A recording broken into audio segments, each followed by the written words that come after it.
Hello everyone, good evening to all of you. Once again, welcome back on my YouTube channel Learn with Concept by Archana Vishwakarma. Now it's me signing in. Hope you all are good. Now as you know that हमारा course 4 का series continue में है और language across the curriculum और उसकी हमने writing skill पे बहुत सारा काम कर लिया है और फाइनली हमारा जो LSRW है which means listening speaking reading and writing also, ये 4 लैंग्वेज स्किल्स को हमने कंप्लीट कर लिया है. पूरे वीडियो अपलोड्स कर दिए हैं, आप देख लीजिएगा. Definitely it will go help for you. So उससे आगे का टॉपिक स्टार्ट करते हैं आज, विच इज़ अ यूनिट 3. हमने जो इससे पहले में पढ़ा था डिस्कशन मेथड. ठीक है, तो ये सारे जो हैं क्या हैं, ये आपके एक तरीके से एस्पेक्ट्स हैं किसके, लैंग्वेज टीचिंग के, जिसमें हम बहुत सारे मेथड्स पढ़ेंगे और बहुत सारे टेक्निक्स पढ़ेंगे. तो इससे प्रीवियस वाले वीडियो में मैंने डिस्कशन मेथड को डिस्कस किया हुआ है, आप उस वीडियो को देखिएगा. It will go help for you. आज का जो मेथड है आपका, आज का मेथड है नोटेशन. बेसिकली देखिए, नोटेशन का हमारे इंडिया में बहुत ज़्यादा यूज़ होता नहीं है ना. नोटेशन क्या है, एक तरीके का सिंबल है, एक तरीके का अंकन है, जिसको हम हिंदी में संकेत या अंकन या सिंबल भी बोल सकते हैं. सिंबल इन द सेंस कि जब हम बात करते हैं सिंबल्स का मतलब क्या होता है, किसी भी चीज़ को रिप्रेजेंट करना या किसी भी चीज़ को सिंबलाइज करना, प्रतीक करना. फॉर एग्जांपल, हम किसी भी चीज़ को जब सिंबलाइज करते हैं तो उसके शॉर्टकट फॉर्म की कोशिश करते हैं जानने की. लाइक अगर हम कंपाउंड पढ़ते हैं तो भी उसके सिंबल्स को जानते हैं, चाहे वॉट एवर जिंक. ठीक है, सिंपल सा एग्जाम्पल अगर हम लेते हैं तो जिंक का सिंबल क्या होता है, ZN होता है. ठीक है, टीन का सिंबल क्या होता है, SN होता है. कॉपर का क्या होता है, CU होता है. तो ये जैसे सिंबल हैं, सिंबल किसको रिप्रेजेंट कर रहे हैं, हमारे ये पीरियोडिक टेबल में जितने भी कंपाउंड है उनको रिप्रेजेंट कर रहे हैं. तो ठीक इसी तरीके से आपकी लैंग्वेज टीचिंग में जो आप करते हो, जो भी एस्पेक्ट हैं आपके लैंग्वेज टीचिंग के, यहाँ पे नोटेशन भी उसी कंटेक्स्ट में पढ़ेंगे हम लोग. यहाँ पे बेसिकली नोटेशन का मतलब किसी तरीके के अदर सिंबल्स ही नहीं है, लैंग्वेज टीचिंग के सिंबल्स हैं. क्योंकि जब हम, आपने देखा होगा छोटे बच्चों को हम फोनेटिक साउंड्स के थ्रू पढ़ाने की कोशिश करते हैं. Phonetic sound it's means the कि बच्चों को हम गा के पढ़ाने की कोशिश करते हैं. जैसे ए फॉर एप्पल, आ. तो बच्चे को हम एप्पल नहीं दिखाते हैं, उसका सिंबल ए दिखाते हैं, है ना. बी पढ़ाएंगे तो उसका सिंबल बी दिखाएंगे. तो ये सारी चीज़ें क्या हैं, कहीं ना कहीं अल्फ़ाबेटिकल ऑर्डर जो है उसके रिप्रेजेंटेशन है, ABCD वॉट एवर Z तक जब भी हम छोटे बच्चे को पढ़ाते हैं. तो ठीक ये नोटेशन भी इसी चीज़ के लिए है कि आपकी लैंग्वेज टीचिंग. तो फाइनली आई थिंक नोटेशन का मीनिंग समझ रहे होंगे आप. मैं बहुत सिंपल सा एग्जांपल देने की कोशिश कर रही हूँ यहाँ पे कि आपको चीज़ें समझ में आए.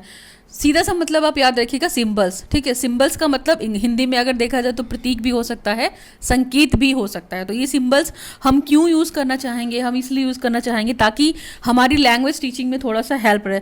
फॉर एग्जाम्पल, आपने देखा होगा जो हमारी लैंग्वेज हिंदी है, वॉट एवर हिंदी की जैसे स्क्रिप्ट की बात करते हैं तो क्या है, हिंदी में हमारी देवनागरी लिपि है, संस्कृत हमारी देवनागरी लिपि है. अगर we can talk about the English, तो इंग्लिश की जो लिपि है या इंग्लिश की जो स्क्रिप्ट है वो क्या है, रोमन लैंग्वेज में.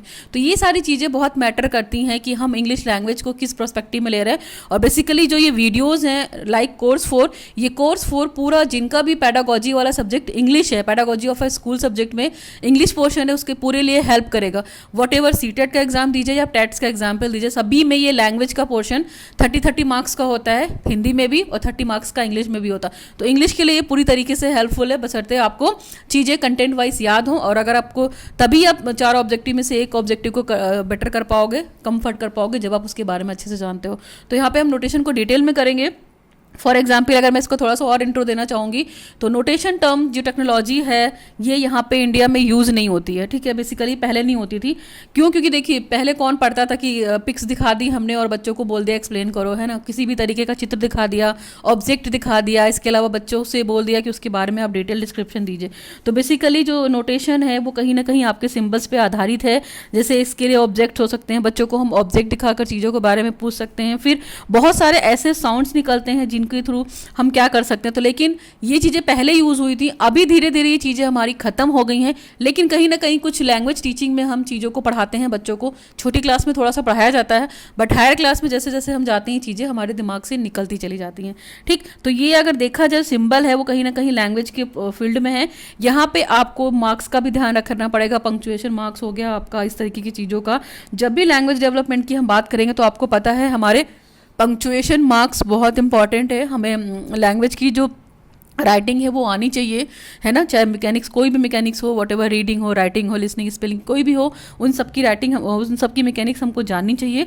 और इन सिम्बल्स को बेसिकली अगर हम एक एडजस्टमेंट के फॉर्म में रखेंगे या व्यवस्था के रूप में रखेंगे तो कहीं ना कहीं हमारे लिए जो लैंग्वेज टीचिंग है वो ईजी हो जाएगी, है ना। लैंग्वेज टीचिंग का करंट में बात करते हैं तो कहीं ना कहीं लैंग्वेज टीचिंग क्या है, अपने भावों को एक्सप्रेस करना, है ना। हम किसी से बातचीत करते हैं तो थ्रू द कम्युनिकेशन, हमारा जो कम्युनिकेशन होता है वो उसके थ्रू होता है, लैंग्वेज, भाषा के थ्रू हम क्या करते हैं, एक अपनी बात को दूसरे वाले तक, पर्सन तक कन्वे करते हैं भाषा के माध्यम से, तो what ever Hindi, what ever English. तो ये क्या है, लैंग्वेज एस्पेक्ट है, इसको आप कंसीडर कर सकते हैं एज अ सिंबल नोटेशन। या अब चलिए हमारे फटाफट नोट्स पे आते हैं। Now basically this paper focus on the use of phonetic sounds in the foreign language teaching and the learning. Basically ये पेपर कहाँ फोकस करता है, जो जहाँ पे हम फोनेटिक नोटेशन का यूज़ करते हैं। फोनेटिक नोटेशन का मतलब यहाँ पे आपका साउंड से रिलेटेड है। देखिए फोनेटिक का मतलब ही होता है क्या, साउंड या किसी भी तरीके की आवाज़, या हिंदी में और क्लियर करना चाहेंगे तो ध्वनि, ठीक है। तो साउंड जो होते हैं वो यूज़ किए जाते थे पहले के टाइम में फॉरेन में, ठीक है, लैंग्वेज टीचिंग एंड लर्निंग। तो जो ये भाषा शिक्षण है और अधिगम है उसके लिए यूज करते थे। The aim of the paper is the two fold, there are a two fold, है ना। इस पेपर के लिए दो एम हम डिसाइड कर सकते हैं, या दो वे हैं या दो फोल्ड है। पहला फोल्ड है आपका फर्स्ट वाला, we review some of the phonetic advantages that the use of phonetic notation seems to have in the language teaching and the learning। Basically हम ये देखते हैं कि कुछ लोगों के पोटेंशियल, यानी कि कुछ लोगों के पोटेंशियल एडवांटेजेस ये हैं कि जो हम फोनेटिक साउंड्स को यूज़ करते हैं तो वो हमारे लिए लैंग्वेज टीचिंग में काफ़ी हेल्पफुल रहती है, वो हमारे लिए एक तरीके से एडवांटेज रहती है। जैसे बच्चों को हम फोनेटिक साउंड्स के थ्रू पढ़ाएंगे तो उनकी जो टीचिंग होगी, वो लर्निंग होगी, वो थोड़ी सी बेटर हो जाएगी। क्यों? क्योंकि बच्चों के अंदर क्या होता है, किसी भी चीज़ को प्ले करके बताओ, सिम्बोलिक करके बताओ, नोटेशन करके बताओ, तो बच्चे ज़्यादा टाइम तक याद रखते हैं। उनकी जो लर्निंग पावर की ग्रेस्पिंग पे रिसीविंग होती है वो बहुत अच्छे से रिसीव करते हैं।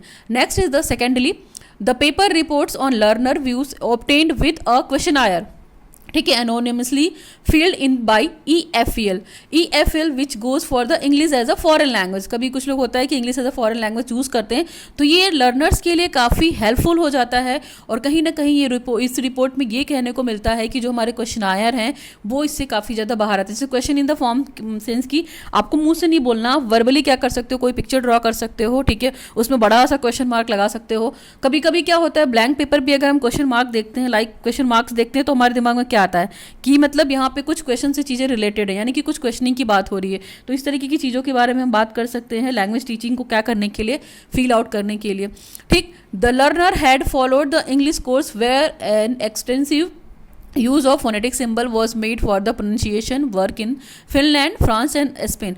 मैंने बेसिकली यही कहा कि ये जो फोनेटिक सिंबल्स हैं या जो फोनेटिक साउंड्स हैं, ये एज अ लैंग्वेज टीचिंग या लैंग्वेज इंग्लिश कोर्स जो बच्चे कर रहे हैं उनके लिए सिंबल्स जो यूज़ किए जाते हैं उनके लिए बेटर है। जैसे इसका वर्क की बात करते हैं तो फिनलैंड हो गया, फ्रांस हो गया, स्पेन हो गया, वहाँ ये यूज़ किए जाते हैं शायद आज भी, ठीक है। और हमारे इंडिया में भी है, बट इसका ट्रेंड थोड़ा इंडिया में कम है। The result suggest that the learner were relatively familiar with the phonetic notation prior to their course, although there were differences between the countries। और ये कंट्री टू कंट्री क्या करता है, कंट्रियों के बीच में डिफरेंसेस है कि कौन सी जगह पे किस तरीके की एबिलिटी यूज़ होती है, किस तरीके की फोनेटिक साउंड्स यूज़ होते हैं, किस तरह की मैकेनिक्स यूज़ होती है आपके नोटेशन को कंटिन्यू करने के लिए। चाहे पोएट्री हो की बात कर सकते हैं, हम प्रोज की बात कर सकते हैं। तो ये सारी चीज़ें कहीं ना कहीं लैंग्वेज टीचिंग में आएंगी। और बेसिकली जैसे जैसे हम लैंग्वेज या फोनेटिक साउंड्स को समझने लगेंगे, उसकी एनालिसिस करने लगेंगे, तो इसका बेनिफिट ये होगा कि हम लैंग्वेज टीचिंग के बारे में अच्छे से बात करने लगेंगे और ये हमारे लिए बेटर है। Now we can turn on the next page. Now we will consider the next line. Phonetic notation was perceived potentially for the raising awareness of the target languages, pronunciation features and its potential to visually represent sounds. Okay, तो phonetic notation क्या होता है, basically एक तरीके का perceived potential होता है जो आपकी अवेयरनेस को क्या करता है, बहुत ज़्यादा बाहर बढ़ाता है। इट मीन्स अगर आपकी लैंग्वेज प्रोनाउंसिएशन अच्छी नहीं है तो थ्रू द फोनेटिक टारगेट आप इससे बहुत ज़्यादा अवेयर हो सकते हैं। और कहीं ना कहीं लैंग्वेज को हम सिम्बल्स के माध्यम से, साउंड्स के माध्यम से वेरी तरीके से रिप्रेजेंट करते हैं जो कि हमारे डेवलपमेंट के लिए दिखाई देता है। तो फोनेटिक नोटेशन बहुत इंपॉर्टेंट है, यानी कि notation is the important thing about the language aspects of teaching. Now next, learner answers were also mostly positive regarding the potential of the phonetic notation for autonomous learning as well as the perceived ease and the usefulness of phonetic notation. यानी कि कुल मिला के अगर हम ध्वनि को जानते हैं, साउंड को जानते हैं, वर्ड्स को जानते हैं, तो ये कहीं ना कहीं उन लर्नर्स के लिए एक तरीके का आंसर का काम करता है, पॉजिटिव वे का काम करता है, जो फोनेटिक साउंड्स को सीखते हैं। और कहीं ना कहीं बच्चा ऑटोमेटिकली जब चीज़ें प्रैक्टिस में आती हैं तो वो सीखना भी शुरू कर देता है। फिर वो चीज़ों को कैसे परसीव करता है अपने माइंड में, अगर हम कोई इमेज दिखा देते हैं बच्चे को और हम बच्चों से पूछते हैं कि what you see in the pics, है ना, आप इस पिक्चर में क्या देख रहे हो, व्हाट आर आई शोइंग, तो बच्चे बहुत सारे आंसर देंगे, अलग अलग आंसर देंगे, किसी का भी आंसर सेम नहीं रहेगा। एक ब्लैंक पेपर पे आप कुछ भी कोई भी सिंबल बना देते हो, चाहे क्वेश्चन मार्क बना देते हो, प्लस का बना देते हो, माइनस का बना देते हो, दीज आर ऑल्सो सिंबल्स, है ना, प्लस हो गया आपका, माइनस हो गया आपका, ठीक है, ये क्या हो गया, डिवाइडिंग हो गया, मल्टीप्लाई हो गया, these are the many symbols. तो अगर हम ये सिंबल्स को पेपर पे लिख देते तो कहीं ना कहीं बच्चे हमें ये चीज़ कन्वे कर देते हैं कि that is addition, subtraction, division, multiplication, that all the things. और भी सिंबल्स हो सकते हैं जिनको हम देख के क्या कर सकते हैं, बता सकते हैं और अपने प्रोनाउंसिएशन को बेटर बना सकते हैं। तो ये चीज़ें जैसे जैसे हम प्रैक्टिस में लाएंगे, हैबिट में लाएंगे, वो क्या हो जाएगी, हमारी परसीव करने की नोटेशन बहुत अच्छी हो जाएगी। Now there are some points regarding the notation, वो तो थोड़ा सा इंट्रोडक्शन और मीनिंग था। Now teaching language is a verbal arrangement of symbols. अगर हम बात करते हैं जो सिंबल्स हैं, कहीं ना कहीं आपको भाषा शिक्षण को एक एडजस्टमेंट देते हैं, अरेंजमेंट इन द सेंस कि एक ऑर्डर देते हैं, ठीक है। तो प्रतीकों की वाचिक व्यवस्था के रूप में भाषा का क्या शिक्षण है, यानी कि हम यहाँ पर ये देखेंगे कि लैंग्वेज टीचिंग जो है उसमें सिंबल का बेसिकली क्या अरेंजमेंट है, हमको इसको पढ़ना है। तो मेरे पास बहुत सारी हेडिंग्स हैं, मैं इन हेडिंग्स को वन बाय वन एक्सप्लेन कर दूंगी। नाउ पहली हेडिंग है आपकी meaningful presentation. Meaningful presentation in the sense की सार्थक प्रस्तुतिकरण, यानी कि देखिए हमें पता है ना कि सिंबल्स के माध्यम से क्या हो सकता है, जो स्टूडेंट होगा वो कंटेंट को देखेगा तो वो अपना प्रेजेंटेशन अच्छे से सीख सकते हैं। इट मीन्स कि जो स्टूडेंट है अगर किसी भी कंटेंट को देखते हैं, किसी भी पिक्स को देखते हैं, इमेज को देखते हैं, तो वो क्या करने की कोशिश करेंगे, वो उसको रिप्रेजेंट करने की कोशिश करेंगे। हमारे पास कितनी भी नॉलेज हो, लेकिन अगर उसका वे ऑफ प्रेजेंटेशन अच्छा नहीं होगा तो it is not a purposeful, it is not a meaningful, है ना। मीनिंगफुल प्रेजेंटेशन तभी अच्छा होता है जब हम चीज़ों को देखकर एज इट इज़ जो वहाँ पे मेंशन किया गया है उसको हम कन्वे कर सकें। तो प्रेजेंटेशन बहुत मैटर करता है लैंग्वेज टीचिंग में, और पर्टिकुलर किसी भी टीचिंग के लिए प्रेजेंटेशन आपके लिए बहुत मैटर करता है। तो एज ए एग्जाम्पल अगर हम बात करते हैं, जैसे मान लीजिए आपने बहुत सारी लाइन ड्रॉ कर दी, जैसे पोइट्री में ही हो गया, प्रोज में हो गया, किसी भी स्टोरी को, छोटी सी स्टोरी को आपने क्या किया, एक कैनवस पे उतार दिया, एक पेंटिंग ड्रॉ कर दी सिंबल्स के थ्रू, मतलब मैन का स्ट्रक्चर बना दिया, फ्लावर बना दिया, नदियाँ बना दी, इस तरह की चीज़ों को आपने ड्रॉ कर दिया, तो बच्चा उस पोस्टर को देखकर या उस पिक को देखकर उस वाली चीज़ों को, कंटेंट को रिप्रेजेंट करेगा। तो ये एक मीनिंगफुल प्रेजेंटेशन हो सकता है एज अ लैंग्वेज टीचिंग, ठीक है। हाँ, और ये बच्चा नीड के हिसाब से कर सकता है, और ये तभी बच्चा कर सकता है जब वो प्रॉपर वे से उस चीज़ को देखेगा। नंबर 2 है simple and understandable expression. Simple and understandable expression का मतलब है यहाँ पे कि सिंपल तरीके से क्या करेगा, सिंबल्स के माध्यम से बच्चा सिंपल चीज़ों को सीखेगा और समझ जाएगा। फॉर एग्जांपल जैसे मान लीजिए जिसकी जैसी नीड हो, है ना, हमने एक क्वेश्चन पेपर बना दिया, क्वेश्चन पेपर बनाकर क्वेश्चन पेपर से रिलेटेड हमने क्या किया, क्वेश्चंस बना दिए और सिंबल्स बना दिए, वहाँ पे क्वेश्चंस के सिंबल्स बना दिए और भी बहुत सारे सिंबल्स बना दिए। तो उससे क्या है कि बच्चा उसको देखकर, सिंबल को देखकर अंडरस्टैंड कर लेगा, समझ लेगा कि यहाँ पर क्या रिलेटेड लिखा गया। फॉर एग्जाम्पल अगर हम इसकी बात करते हैं तो जैसे हमने किसी भी जो क्वेश्चन मार्क है हमारा, ठीक है, उसके देखकर हमारे दिमाग में सीधे सीधे क्या प्रश्न उठता है कि ये क्वेश्चन मार्क है और यहाँ पे हमसे क्वेश्चन पूछा गया है, ठीक है। पंक्चुएशन मार्क्स है तो हमसे देखा गया कि यहाँ पे विराम लग गया, यानी कि हमको थोड़ा रुकना है। तो ये सारी सिंबल्स हैं कहीं ना कहीं लैंग्वेज टीचिंग को रिप्रेजेंट करने के लिए। Next one is the effective writing for the knowledge and the use of standard language. देखिए बेसिकली यहाँ पे क्या है, हमको लैंग्वेज टीचिंग करने से पहले जितने भी हमारे क्या बोलेंगे, एक तरीके से स्टैंडर्ड लैंग्वेज यानी मानक भाषा और नॉलेज के लिए कितना बेटर है। तो जैसे सिंबल की बात करते हैं तो सिंबल, हम जब सिंबल की आवश्यकता हमको लैंग्वेज जानने के लिए हो रही है, हम एक्सपेरिमेंट करेंगे या जो भी चीज़ें करेंगे तो हमें पता ही चल जाएगा। लेकिन रिटन लैंग्वेज में अगर हम बात करते हैं, अगर हमें चीज़ों को लिख कर बताना है तो वहाँ पर क्या करेंगे, हम सिंबल का यूज़ नहीं करेंगे ना, हम एक उसे स्टैंडर्ड लैंग्वेज के रूप में एक्सेप्ट करेंगे। तो वहाँ पर चीज़ों को बोल के भी बता सकते हैं, ठीक है। लेकिन फिर उसको बोलने से पहले क्या होना चाहिए, स्टूडेंट को या बच्चे को या जो लर्नर है उसको पूरी तरीके से क्या नॉलेज होनी चाहिए, भाषा की नॉलेज होनी चाहिए, भाषा की मैकेनिक्स उसको आनी चाहिए। और दूसरी चीज़ वो राइटिंग कैसे करता है ये भी उसको मैटर करता है। नेक्स्ट है आपका development of calligraphy. Calligraphy it means sense the calligraphy का मतलब यहाँ पे सुलेख से रिलेटेड हो गया, यानी कि जो हम सुंदर लेख लिखते हैं उससे भी एक आइडिया मिलता है। जैसे मान लीजिए सिंबल के यूज़ से क्या हो सकता है, आपकी राइटिंग स्किल बहुत डेवलप हो सकती है। फॉर एग्जांपल मान लीजिए कोई स्टूडेंट है, वो सिंपल और शुद्ध लैंग्वेज में लिख रहा है, तो जो हम ये प्रत्यय सफिक्स और ये सब जोड़ते हैं तो क्या होता है, कहीं ना कहीं सफिक्स जोड़ने के साथ और प्रत्यय वगैरह जोड़ने के साथ उस सेंटेंस की वैल्यू बढ़ जाती है ना।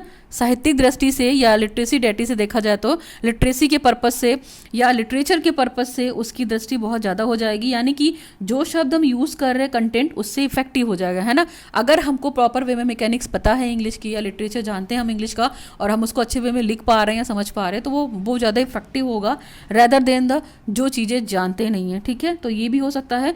आप उसके साथ साथ लिख कर क्या करेंगे, सिम्बल्स जो दिए हुए हैं उसको एक अच्छा सा फॉर्मेट दे सकते हैं। नेक्स्ट है इंपॉर्टेंस ऑफ डिक्टेशन। डिक्टेशन का मतलब होता है श्रुतलेख, या बच्चों को हम जो बोल बोल कर इमला बोल कर टीचर कराता है ना, तो बच्चे क्या करते हैं, लिखते हैं। तो जैसे टीचर का जो बोलने का तरीका होगा, मान लीजिए एक क्लास में टीचर है और इमला बोल रहा है, तो उसको पता होना चाहिए बच्चे को कि टीचर कहाँ पे स्टॉप कर रहा है, तो हमें कौन सा पंक्चुएशन मार्क यूज़ करना है ना, कहाँ पे टीचर थोड़ा सा स्टॉप दे रहा है तो कहाँ पे हमें पॉज लगाना है। ये सारी चीज़ें बच्चे को पता होनी चाहिए, तभी वो लैंग्वेज टीचिंग में इसको यूज़ कर सकता है। फॉर एग्जाम्पल जैसे बच्चा मान लीजिए टीचर कुछ बोल रहा है और टीचर बोलने के बाद थोड़ा सा रुक गया है, तो बच्चे को ये पता होना चाहिए कि वहाँ पे उन्होंने पंक्चुएशन मार्क या पूर्ण विराम का यूज़ किया है, ठीक है। थोड़ा देर तक रुका टीचर, तो बच्चों को ये पता होना चाहिए कि हम कॉमा का यूज़ कर सकते हैं। तो ये सारे जो सिंबल्स हैं, ठीक है, चाहे वो क्वेश्चन मार्क सिंबल हो या प्रश्नवाचक सिंबल्स हो, इन सिंबल्स का यूज़ करना आपको राइटिंग स्किल में आना चाहिए, ठीक है। नेक्स्ट पॉइंट है आपका significance in the PS. PS का मतलब पोस्ट स्क्रिप्ट ले सकते हैं या एब्रीविएशन ले सकते हैं, ठीक है। तो अनुलेख, इसको हिंदी में अनुलेख बोलते हैं। तो अनुलेख का मतलब क्या होता है, बेसिकली जब हम ब्लैक बोर्ड पे किसी भी चीज़ को लिखते हैं, ठीक है, तो वो हमारे दिमाग में क्या हो जाती है, वो बैठ जाती है ना। किसी का सिंबल हम ब्लैक बोर्ड पे लिखते हैं या कोई वर्ड लिखते हैं, कोई अक्षर लिखते हैं या कोई सेंटेंस लिखते हैं या उसका फॉर्मेट लिखते हैं, तो अगर ब्लैक बोर्ड से हमने बच्चे ने उतारा है और टीचर द्वारा वो चीज़ लिखी गई है हमारी नोट कॉपी में, तो जो हम जैसे मान लीजिए कुछ हम भूल जाते हैं राइटिंग करते वक्त, तो ब्लैक बोर्ड पे लिखी गई चीज़ें वो हमारे दिमाग में ज़्यादा देर तक रहती हैं, यानी कि क्या चीज़ हमने गलत लिखी है, क्या चीज़ हमने सही लिखी है, हमको इसका अंदाज़ा हो जाता है, ठीक है। नेक्स्ट हमारा है यूज़ ऑफ सेंटिमेंटल लैंग्वेज। मतलब यूज़ ऑफ सेंटिमेंटल लैंग्वेज यहाँ पे है कि आप जो भावानुकूल भाषा का यूज़ करते हैं। एग्जाम्पल, भावानुकूल भाषा यूज़ करने के लिए हमें सिंबल्स की आवश्यकता होती है। लाइक जैसे हम बहुत क्या होता सरप्राइज होते हैं तो हमारे फेशियल एक्सप्रेशन दूसरा हो जाता है, हमारे सेंटिमेंट्स दूसरे हो जाते हैं। इसके अलावा अगर हम बात करते हैं सेंटिमेंट्स से रिलेटेड में, तो जैसे हम बहुत खुश होते हैं तो हमारा चेहरा बहुत हैप्पी वाला हो जाता है, हम सैड होते हैं तो हमारा चेहरा, मतलब according to the feeling, according to the sentiments हम लैंग्वेज में भी इन सब चीज़ों का यूज़ करते हैं। जैसे हमने वर्ड बोल दिया सरप्राइज, तो हमें सरप्राइज वाला एक्सप्रेशन देना पड़ेगा। सैड वाला बोला तो सैड वाला देना पड़ेगा, स्माइली वाला बोला तो स्माइली वाला। तो ये सब एक्सप्रेशंस देख के, है ना, हम बोलेंगे नहीं, लेकिन हमारे सैड वाले चेहरे को देख के सामने वाला व्यक्ति ये आइडेंटिफाई कर लेगा कि हाँ ये दुखी है, अगर हम रो रहे होंगे तो, ठीक है। इसके अलावा अगर हम बात करते हैं हम हंस रहे होंगे तो वो हमें हमारी खुशी का अंदाज़ा लगा लेगा, लेकिन हम बोलते तो नहीं है ना कि हम बहुत खुश हैं, लेकिन सिंबॉलिक फॉर्म में, संकेत की फॉर्म में इसको हम यूज़ कर सकते हैं। जैसे example, for example, oh my god, मुझे तो बहुत अच्छा लगा, ये वेरी गुड, इट्स अपलॉडेड, है ना। हम बहुत खुश होते हैं तो बहुत सारे सेंटेंसेस ऐसे बोलते हैं, वाओ मज़ा आ गया, it's too yummy and like that. तो हम जो ये यूज़ करते हैं ये कहीं ना कहीं हमारी फीलिंग्स में आता है और कहीं ना कहीं हमारी ये राइटिंग मैकेनिक्स में भी आता है। तो ये बहुत सारे टीचिंग मटेरियल थे।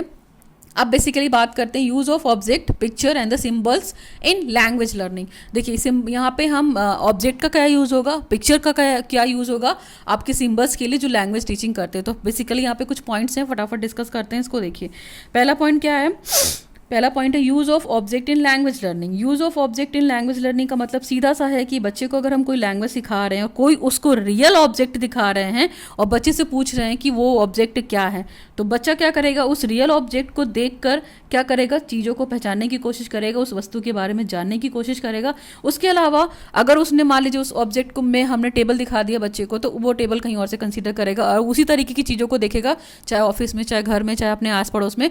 तो वो सोचेगा कि यार मैंने तो ये देखा था टेबल है, टेबल किसका बना होता है, लकड़ी का बना होता है। तो ऑब्जेक्ट की जो इमेज होती है, परमानेंसी होती है, बच्चा जितनी बार देखेगा उतनी बार उसको कहीं ना कहीं किसी चीज़ से को रिलेट करेगा, है ना। अगर हम स्कूल की बात करते हैं तो जैसे स्कूल में बहुत सारी चीज़ें बच्चा देखेगा और उससे रिलेटेड उसकी चीज़ें कहीं वो घर पे भी देखेगा, स्कूल में टेबल देखता है, चेयर देखता है, घर पे भी टेबल देखेगा, इसके अलावा ऑफिस में देखेगा। तो वो जहाँ भी जाएगा बच्चा, उसको ऑब्जेक्ट का क्या हो जाएगा, ऑब्जेक्ट सिंबल है एक तरीके का, है ना, ऑब्जेक्ट देख के हम समझ गए कि ये टेबल है, कि मेज है, कुर्सी है। तो इस तरीके से भी बच्चा क्या कर सकता है, अपनी नॉलेज को बढ़ा सकता है। इसके अलावा जो ऑब्जेक्ट की क्वालिटी होती है, डिसक्वालिटी होती है, उसको पता होगा कि जैसे मेज है या टेबल है तो वो लकड़ी की बनी हुई है, ठीक है, और वो हर जगह यूज़ होती है, चाहे ऑफिस हो, चाहे आपका स्कूल हो, चाहे कुछ भी हो। नेक्स्ट है actual knowledge of the object. Actual knowledge of the object का मतलब है कि जब हम लैंग्वेज टीचिंग सिखाते हैं बच्चों को, तो हम ऑब्जेक्ट के बारे में बच्चों को बताते हैं कि ये ऑब्जेक्ट क्या है और इस ऑब्जेक्ट की रियलिटी के बारे में आप क्या जानते हो, है ना। तो ऑब्जेक्ट की रियलिटी के बारे में अगर हम बात करते हैं तो उसमें बेसिकली मान लीजिए बच्चे ने एक बार कोई ऑब्जेक्ट देख लिया, उसके बारे में नहीं जान रहा, तो वो क्वेश्चन अराइज कर सकता है टीचर से, लेकिन वो एक्चुअल ऑब्जेक्ट के बारे में जानना चाहिए, तभी वो बोल सकता है।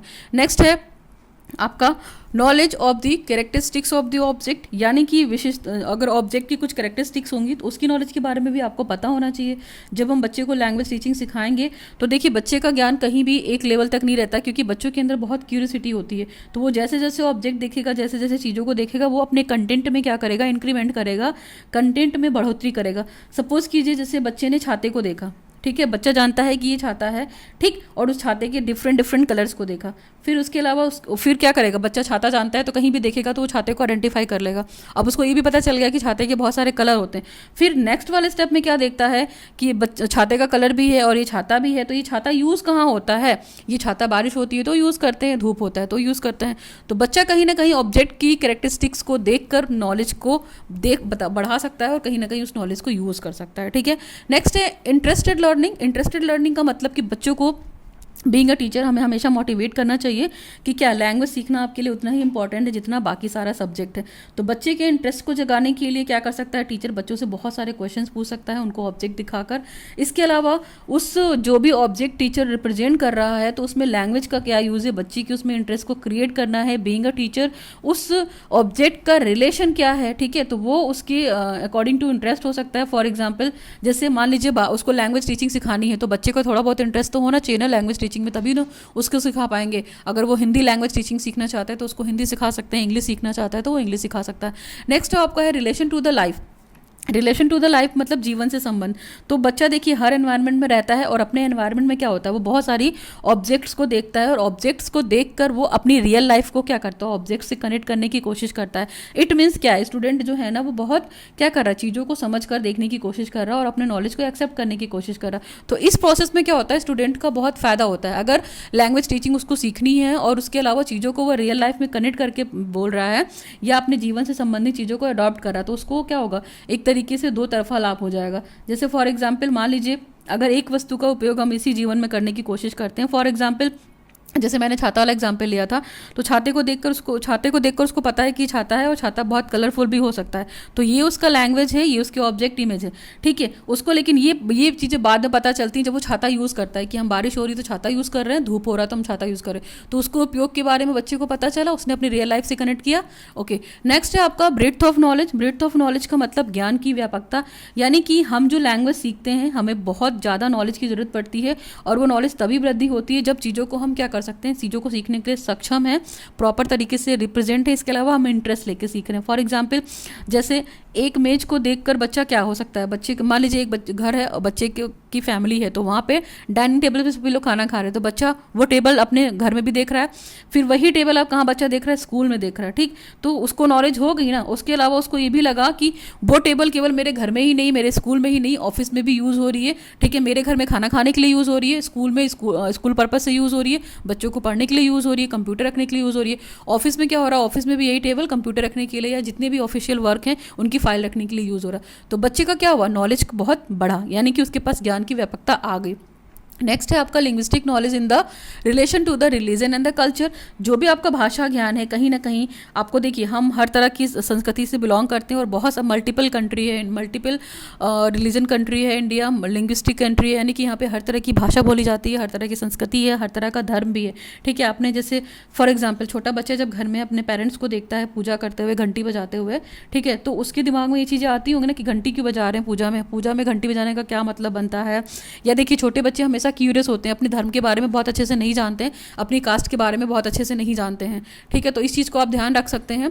इसके अलावा बच्चे के दिमाग में जब ये चीज़ आ जाएगा कि मेरे माता या पिता कोई भी पूजा कर रहे हैं तो घंटी बजा रहे हैं, तो घंटी क्यों बजा रहे हैं, तो इसके डिफरेंस के बारे में जानने की कोशिश करेगा, तो उसको घर वाले बताएंगे, तो भी क्या होगा, उसकी नॉलेज में बढ़ोतरी होगी और वो समझ जाएंगे कि ये हमारा धर्म है, ये हमारा संस्कृति है कि हिंदू रीति रिवाज में हम पूजा करेंगे तो घंटी बजाएंगे, तो वो उनको कल्चर के बारे में बताएंगे, रिलीजन के बारे में बताएंगे।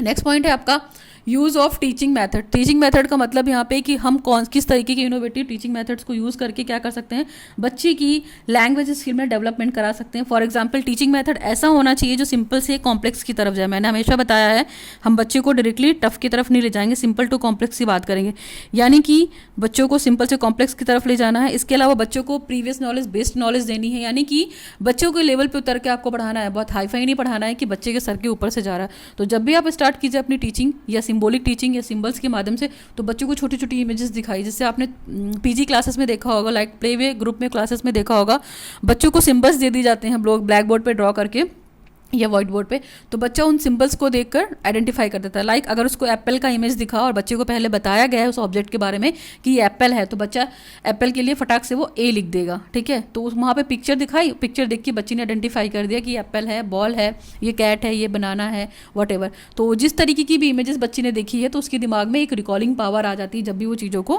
क्या करता है, लिखा हुआ देखता है। तो आपको टीचिंग मेथड इस तरीके का ही यूज़ करना है कि बच्चा जो हो उसको यूज़ करना सीख सके, इसके अलावा उसके बारे में थोड़ा सा सोच सके। नेक्स्ट है आपका easy language acquisition. Easy language acquisition का मतलब सिर्फ सिंपल सा है कि हम एक अच्छा तरीका एक्वायर कर सकते हैं बच्चों की लैंग्वेज को एक्वायर करने के लिए। देखिए भाषा जो होती है यानी कि लैंग्वेज जो होती है उसको हम अपने एनवायरनमेंट में रहकर एक्वायर ही करते हैं, है ना। हम पेट के अंदर से कुछ भी नहीं सीख कर आते। जब बच्चा फैमिली में आता है तो क्या जो पेरेंट्स हमारे घर में फैमिली वाले लैंग्वेज बोलते हैं बच्चा सुन सुनकर ही तो सीखता है। बच्चे को पर्टिकुलर कोई क्या माँ बाप घर पे सिखाते हैं बोलना, लेकिन बच्चा बहुत सारी चीज़ें अपने पीयर ग्रुप से, अपनी फैमिली से, अपने एनवायरनमेंट से सीखता है। तो लैंग्वेज को हम एक्वायर करते हैं, ये बाई बर्थ नहीं होता है कि हम जन्मजात पा गए हैं तो हमें बोलना आता है या भाषा पे हमारा कमांड है, नहीं। That is the acquisition. इसको हम अर्जन करते हैं, इसको हम अर्न करते हैं, एक तरीके से एक्वायर करते हैं एनवायरनमेंट में रह के। लैंग्वेज के रिगार्डिंग आप ये ध्यान रख सकते हैं। नाउ नेक्स्ट पॉइंट है हमारा knowledge of everything every object. Knowledge of everything या एवरी ऑब्जेक्ट का मतलब सिर्फ सिंपल सा यहाँ पे ये है कि हम सब चीज़ों के बारे में जानते हैं, ठीक है। सभी चीज़ों के बारे में जानते हैं इन द सेंस कि मान लीजिए हमें क्या knowledge of everything every object, यानी कि जो भी ऑब्जेक्ट के बारे में हम जान रहे हैं उसको हमको पूरी डिटेल नॉलेज होनी चाहिए। देखिए सारी नॉलेज जितनी भी ऑब्जेक्ट हैं सबकी नॉलेज सभी को नहीं हो सकती है। तो बेसिकली हम क्या करते हैं, जानने की कोशिश करते हैं। तो जितने भी ऑब्जेक्ट्स हैं हमारे, चाहे वो सिंबल्स के माध्यम से हों, चाहे वो पिक्स के माध्यम से हों, चाहे वो किसी की भी माध्यम से हों, तो इसको हम क्या करते हैं, जानने की कोशिश करते हैं। और देखिए हर ऑब्जेक्ट का पर्सपेक्टिव हर बच्चे के दिमाग में अलग अलग होगा। लाइक बच्चे को अगर हम कांच के ग्लास दिखा देंगे, उसमें पानी भर के दिखा देंगे, तो कुछ बच्चे उसमें यही बोलेंगे कि आधा ग्लास खाली है, कुछ बोलेंगे बच्चे कि मैम आधा ग्लास भरा हुआ है। तो there are two opinion about the object. तो ऑब्जेक्ट की जो इमेज है वो बच्चे के अंदर बचपन से ही पड़ती है। बच्चा जैसे ऑब्जेक्ट को देखता है, जैसी इमेज उसके दिमाग में फॉर्म होती है उसको आगे जाकर कंटिन्यू करता है। नेक्स्ट हमारा है breath of linguistic knowledge. Breath of linguistic knowledge का मतलब जो उसका भाषाई ज्ञान है ना, उसके बारे में वो यूज़ करने की कोशिश करता है। इन द सेंस कि जो भी बच्चे को हम लैंग्वेज टीचिंग सिखाएंगे, हमेशा बच्चे को हम ये सिखाएंगे कि जैसे मान लीजिए कोई भी एग्जांपल देना चाहेंगे बच्चे को, जैसे न्यूजीलैंड का एक पक्षी है, ठीक है। न्यूजीलैंड का नेशनल बर्ड क्या है, न्यूजीलैंड के अगर नेशनल बर्ड की बात करेंगे तो क्या है, ठीक है। तो इससे क्या होगा, छात्रों को नॉलेज मिलेगी, उनके लैंग्वेज के बारे में उनको नॉलेज मिलेगी। इसके अलावा देखिए जो भी हम उसको रिप्रेजेंट करेंगे, ठीक है, ब्रीथ ऑफ लिंग्विस्टिक नॉलेज, यानी कि बेसिकली बच्चे को जो भाषा का ज्ञान है वो कैसे बता सकते हैं। लाइक एग्जांपल हमने आपको एग्जांपल दिया कि जैसे न्यूजीलैंड के नेशनल बर्ड के बारे में बच्चों से पूछेंगे, बच्चों को इसकी नॉलेज दे देंगे, ठीक है। इसके अलावा हम बच्चों को कुछ इमेजेस दिखाकर भी क्या कर सकते हैं, उनके नॉलेज को एक्सप्लोर कर सकते हैं ना, उनके ज्ञान के दायरे को बढ़ा सकते हैं। नेक्स्ट है आपका money and time saving. Money and time saving का मतलब होता है कि आपका पैसा भी बचे, आपका समय भी बचे। जैसे बच्चों को हम क्या कर सकते हैं, इमेजेस के द्वारा अगर चीज़ों को दिखाएंगे तो क्या होगा, हमारा टाइम भी बचेगा और हमारा समय भी बचेगा। फॉर एग्जाम्पल बच्चे को अगर हम लैंग्वेज प्रोसेस में इन्वॉल्व करते हैं तो हम बच्चे को क्या कर सकते हैं हम बता सकते हैं कि ये केवल पिक्स दिखाकर भी क्या हो सकता है, चीज़ों को हम समझ सकते हैं। फॉर एग्जांपल अगर इसका लेना चाहेंगे तो हमें बहुत सारे बच्चों को सब्जियों के बारे में पढ़ाना है, ठीक है, फल के बारे में पढ़ाना है, फ्रूट्स के बारे में पढ़ाना है, तो बच्चों के लिए हम क्या फल खरीदने थोड़े चले जाएंगे, हम पिक्स दिखाकर भी बच्चों को बता सकते हैं कि that is the vegetable, that is the fruit, है ना। हम कोई भी, इससे क्या होगा, देखिए आपको फल खरीदने में पैसा भी नहीं जाएगा, आप इमेज खरीद के या पिक्स खरीद के उस बच्चे को दिखा सकते हैं, तो इससे आपका क्या होगा, आपका मनी सेव होगा। इसके अलावा फल खरीदने में या सब्जी खरीदने में जो हमारा टाइम यूज़ होगा वो हमारा टाइम बचेगा। तो इस कंटेक्स्ट में हम मनी एंड टाइम सेविंग भी कर सकते हैं लैंग्वेज टीचिंग में, कि बच्चों को हम बहुत सिंपल से सिंपल फॉर्म में बता सकते हैं, किसके माध्यम से, पिक्स के माध्यम से, इमेजेस के माध्यम से आप रिप्रेजेंट करके बता सकते हैं कि हमारा पैसा भी बच सकता है, समय भी बच सकता है। नेक्स्ट है आपका use in each subject. Use in each subject का मतलब है कि बच्चे को जब भी हम सब्जेक्ट का नॉलेज देंगे तो बेसिकली हम कोशिश करें कि सिंबॉलिक फॉर्म में दें। लाइक जिससे आपने देखा होगा साइंस हो गया, मैथमेटिक्स हो गया, आपका हिस्ट्री ज्योग्राफी हो गया, ये सारी चीज़ें में टीचिंग में बहुत हेल्प करता है क्या, आपकी इमेजेस, आपकी पिक्स। लाइक अगर बच्चे को हम पढ़ाना चाह रहे हैं तो बच्चा चित्र को देखकर क्या करेगा, बच्चा इमेजेस को देखकर क्या करेगा, उसको कन्वे करने की कोशिश करेगा।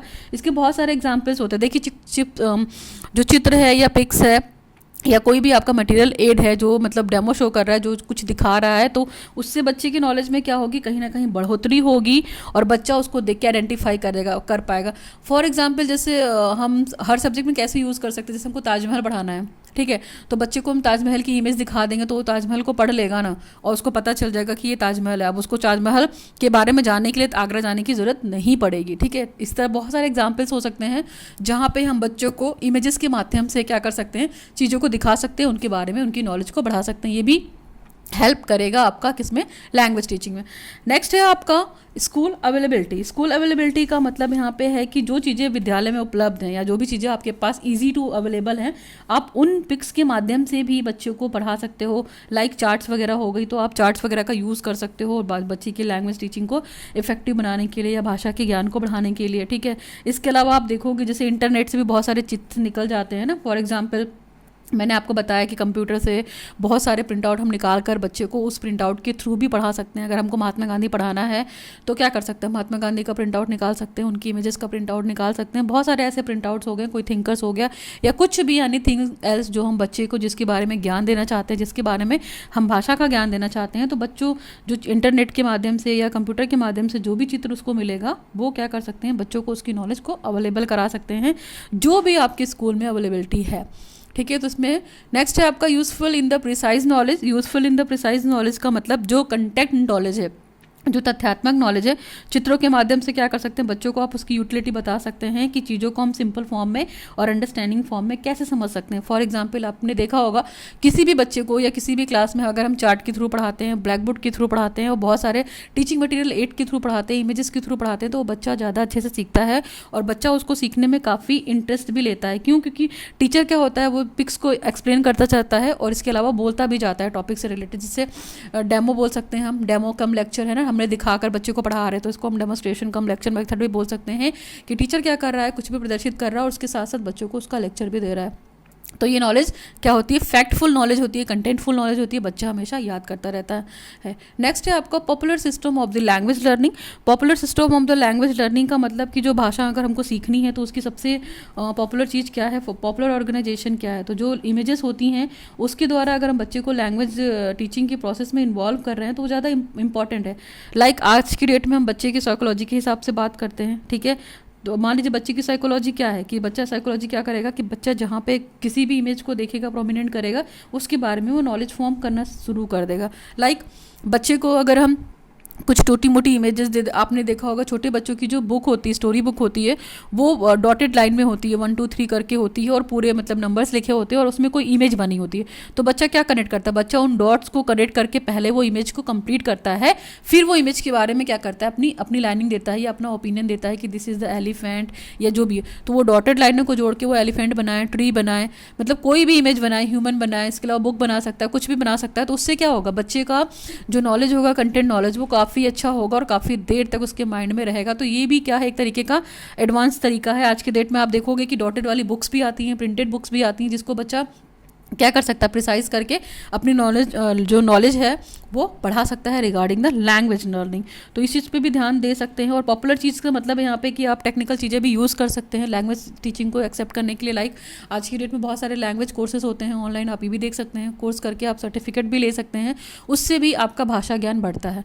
नेक्स्ट है हमारा language learning using symbols. Language learning using symbols का मतलब है यहाँ पे कि आपको जो सिम्बल्स यूज़ करने हैं उससे आप भाषा कैसे सीखोगे। फॉर एग्जांपल, जैसे हम इसमें एग्जांपल ले लेते हैं, जैसे एक स्टूडेंट है अपने स्कूल में, वो नेशनल फ्लैग को पहली बार देख रहा है कि पहली बार वो उड़ रहा है। तो इसका क्या हुआ है, वो एक मान लीजिए क्लास का स्टूडेंट है, मान लीजिए फर्स्ट क्लास का स्टूडेंट होगा, ठीक है। तो उस फर्स्ट क्लास के स्टूडेंट के सामने क्या हुआ, अब उसके दिमाग में ये आएगा कि ये क्या है, मतलब मान लीजिए उसको पता नहीं है, अब उसको थोड़ा सा पता है कि वो नेशनल फ्लैग है, लेकिन ये नेशनल फ्लैग क्या है, उसका कलर कैसा है, उसका शेप कैसा है, उसके बारे में वो क्या करेगा, नॉलेज लेने की कोशिश करेगा अपने टीचर्स से, अपने पेरेंट्स से। तो तब जब वो संपूर्ण नॉलेज ले लेगा तो उसको पता चलेगा कि ये नेशनल फ्लैग है, इसका फॉर्म ऐसा होता है, इसका कलर वैसा होता है। और जब भी हम राष्ट्रीय ध्वज फैलाएंगे तो उसके बारे में वो उसको नॉलेज मिलती रहेगी। यानी कि अगर उसने क्लास 1 में सीख लिया है कि ये नेशनल सिंबल है, नेशनल फ्लैग हमारा, ठीक है, राष्ट्रीय ध्वज है और ये राष्ट्रीय प्रतीक भी है, इसमें जो जितने भी कलर होते हैं वो कलर के बारे में जान लेगा, ऑरेंज, वाइट, ग्रीन, ठीक है, उन सबका अलग अलग मीनिंग जान जाएगा। तो नेक्स्ट टाइम जब भी फ्लैग होस्टिंग होगी उसके सामने वो अच्छे से रिकॉग्नाइज कर पाएगा। क्यों? क्योंकि उसके बारे में पहले से वो जान चुका है।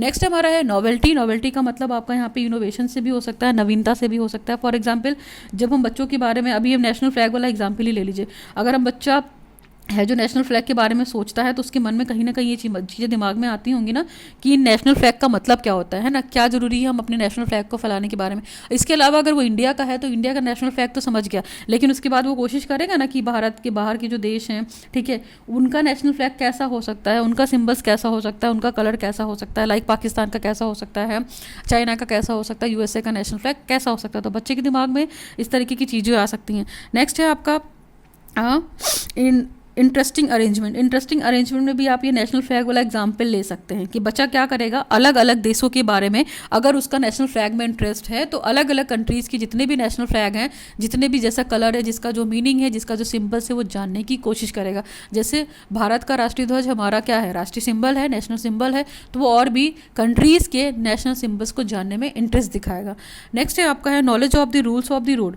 Knowledge of the rules of the road का मतलब जो यातायात नियम होते हैं, सड़क के जो नियम होते हैं, वो बच्चे को पता होने चाहिए। अगर आप जैसे वहाँ पे सिंबल्स होते हैं ना, वहाँ पे कोई बोलता थोड़े है, ठीक है, स्पीकिंग वाली टेक्निकल चीज़ें अभी आ गई हैं कि बोल के बताया जाता है कि आपको इस वे में जाना है, उस वे में। पहले क्या होता था, लाइटिंग सिस्टम होती थी, तो बच्चा, जैसे हम अगर बात करते हैं इसमें, तो बच्चा रोड के नियम को कभी जानते, जैसे मान लीजिए रेड बत्ती है, इसके बाद पीली बत्ती है और ग्रीन है, तो बच्चा क्या करेगा, लाल बत्ती देखेगा, पीली बत्ती देखेगा और हरी बत्ती देखेगा, तो उसको बारे में सब कुछ पता चल जाएगा। जैसे लाल बत्ती है या रेड लाइट जलेगी तो क्या हो जाएगा, वेट करने का सिंबल हो जाएगा। येलो लाइट जलेगी तो क्या हो जाएगा, रेडी रहने के लिए हो जाएगा। ग्रीन लाइट जलेगी तो क्या हो जाएगा, उसको बोलेंगे चले जाओ या मूव अवे, ठीक है, राइट अवे। तो ये सारी जो नॉलेज बच्चे को मिली है, इसमें कहीं ना कहीं भाषा का बहुत बड़ा योगदान है और वो जान गया है कि रोड का नियम क्या है, ट्रांसपोर्ट सिस्टम क्या है, वो उसी के हिसाब से उसको फॉलो करेगा। नेक्स्ट है आपका है knowledge of the religious tradition. Knowledge of the religious tradition का मतलब है जो हमारे धार्मिक परंपराएं हैं, जो रिचुअल्स हैं, परंपराएं हैं, ट्रेडिशन है। जैसे आप जानते हो भारत में बहुत सारे ऐसे फेस्टिवल्स होते हैं, ठीक है, तो बहुत सारे सिम्बल्स को देख के हम आइडेंटिफाई कर सकते हैं। यहाँ पे रिलीजियस ट्रेडिशन का मतलब आपका जैसे हो गया, मान लीजिए आप ये प्लस का साइन देखोगे तो आप क्या बोलोगे, क्रिश्चियन है, ठीक है, और इस तरीके का कुछ चांद वांद वाला जो सिंबल होगा, मेरी ड्राइंग अच्छी नहीं है, ठीक है, स्टार वगैरह, तो ये पाकिस्तान लगेगा आपको। और क्या हो गया, और उसका भी हो सकता है ना, जो बाबा साहेब का होता है, पंजाबी टाइप का, कुछ इस टाइप का मैं बना नहीं पा रही हूँ, ठीक है, इसमें हर वो क्या होता है, फरसा भी होता है, ठीक है। तो ये जैसे क्रिश्चियन का हो गया, ये मुस्लिम का हो गया, इसके अलावा ये उसका हो गया, ठीक है। और ये स्वास्तिक का कहीं सिंबल हम देखते हैं तो क्या बोलते हैं, स्वास्तिक का सिंबल देख के हम हिंदू। तो ये जो ट्रेडिशन है, रिलीजियस ट्रेडिशन है, इसके बारे में भी बच्चा क्या करता है, सिंबल्स को देख के कहीं ना कहीं इंडिकेट करता है। आपने कहीं देखा होगा, बहुत सारे डाइवर्सिटी पढ़ते हैं हम, तो वहाँ पे ये सारे सिंबल्स हम यूज़ करते हैं। तो सिंबल्स देख के बच्चा क्या कर सकता है, आइडेंटिफाई कर सकता है रिलीजन के बारे में कि क्रिश्चियन है तो वो ईसाई, मतलब क्रॉस का सिंबल है तो वो ईसाई हैं, ठीक है, स्वास्तिक का सिंबल है तो हिंदू हो सकता है, और स्टार और चांद का सिंबल है तो वो मुस्लिम हो सकता है। इसी तरीके से कहीं गुरु नानक देव की फ़ोटो बनी हो और इस तरीके के सिंबल्स हो, तो वो क्या कर सकता है, डिफरेंट रिलीजन्स को वो अडॉप्ट कर सकता है, उसके बारे में नॉलेज ले सकता है। नेक्स्ट है आपका broad knowledge base. Broad knowledge base का मतलब है आपका व्यापक ज्ञान का आधार। तो सिंबल्स के माध्यम से बच्चा जो भी नॉलेज गेन करेगा वो उसके दिमाग में परमानेंट रहेगी। वो हर तरह की चीज़ों को और मतलब इन्फॉर्ट करने की कोशिश करेगा, अपने आप को इंटेंट करने की कोशिश करेगा, और कोशिश ये करेगा कि जो बच्चा बच्ची जो भी हैं प्रॉपर वे से हर सिंबल्स के बारे में जाने, हर ट्रेडिशन के बारे में जाने, हर नॉलेज के बारे में जाने, और अपनी नॉलेज को क्या करे, अपनी लैंग्वेज टीचिंग को क्या करे और इफेक्टिव बनाए। इस चीज़ का भी ध्यान दे सकता है। जैसे हमने नेशनल सिंबल में इंडियन फ्लैग की बात की थी, तो इंडियन फ्लैग को आइडेंटिफाई कर लेगा और इसके अलावा उसके बारे में वो नॉलेज भी गेन करेगा और सीखेगा। तो ये ब्रॉड नॉलेज किसी भी कंटेंट के बारे में बहुत ज़रूरी है, इन द सेंस कि आप जो भी ऑब्जेक्ट जानते हैं उसके बारे में पूरी नॉलेज इकट्ठा करने की कोशिश करें। इससे आपके ज्ञान में काफ़ी बढ़ोतरी होगी और आपका जो लैंग्वेज होगा, भाषा होगा, उस पर भी आपका कमांड होगा। कुल मिला के ओरल लैंग्वेज हो चाहे रिटन लैंग्वेज हो, हमको ओरल लैंग्वेज भी अगर हमको बोलनी है तो हमारा कमांड होना चाहिए कि हमें कहाँ पे पॉज लगाना है, कहाँ पे पंक्चुएशन मार्क लगाना है, ठीक है। और रिटेल लैंग्वेज भी होगी तो हमें लिखने की पूरी पूरी मैकेनिक्स पता होनी चाहिए कि हम सेमी कॉलम कहाँ यूज़ करें, पंक्चुएशन मार्क्स कहाँ यूज़ करें, कोलन कहाँ यूज़ करें, पैरेंथेसिस कहाँ यूज़ करें, हाइफन कहाँ यूज़ करें, एपोस्ट्रॉफीज कहाँ करें। ये राइटिंग ऑफ मैकेनिक्स में जो मैंने पढ़ाया हुआ उसमें आपको मिल जाएगा कि मैकेनिक्स क्या है राइटिंग की। डिटेल वीडियो है, आप उसको देख सकते हैं, वहाँ से बहुत सारी नॉलेज मिल जाएगी, ठीक है। That's all about the today's video. इस टॉपिक को आप पढ़ लीजिएगा और it is important for that. In case कोई दिक्कत होती है नोटेशन वाला टॉपिक में, notation is related to the basically symbols, ठीक है। हमने यहाँ पे राइटिंग स्किल के कंटेक्स्ट में या लैंग्वेज एस्पेक्ट के कंसेप्ट में इसकी बात की है। और कोई भी डाउट हो तो you can ask me in my comment section. Description box में मेरा मेल आईडी भी दे रखा है, आप वहाँ भी चेकआउट कर सकते हैं। So thanks for watching the video. Now signing off, learn with concept bye Archana Vishwakarma.